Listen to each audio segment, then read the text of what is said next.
ఒక్కసారి వినండి. ఇది ఒక అవతార రూపమైన ఒక విచిత్రమైన మంకీ.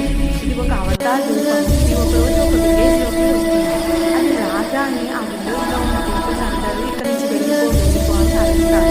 ఇదేదో విచిత్రమైన రాక్షస మంకీ ఏమో అనుకొని దాన్ని వెనక్కి వెళ్ళగొడుతుంటారు.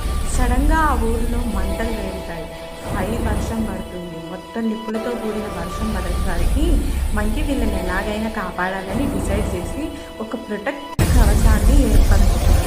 ఆ ప్రొటెక్ట్ కవచం వల్ల వాళ్ళ మీద నిప్పులు అవి పడకుండా వాళ్ళని కాపాడుతుంది. మొత్తానికి పబ్లిక్ అంతా అక్కడ ఉన్న విలేజ్ పీపుల్స్ అంతా తీసుకొని కలెక్ట్ చేసుకొని తీసుకెళ్ళిపోతుంది. మొత్తం అందరినీ చక్కగా కాపాడుతుంది. కాపాడిన తర్వాత పబ్లిక్ అంతా నిర్మాణాలు పెరుగుతాయి. కాపాడడానికి వచ్చిందా లేకపోతే మోసం చేయడానికి వచ్చిందా వీళ్ళకి అర్థం కాదు. తర్వాత వీళ్ళందరికీ అర్థమవుతుంది తనే వీళ్ళని కాపాడాడని. ఇంకా తన దగ్గర కూర్చుంటారు. ఆ విలేజ్ అంతా చాలా పచ్చగా ఉంటుంది.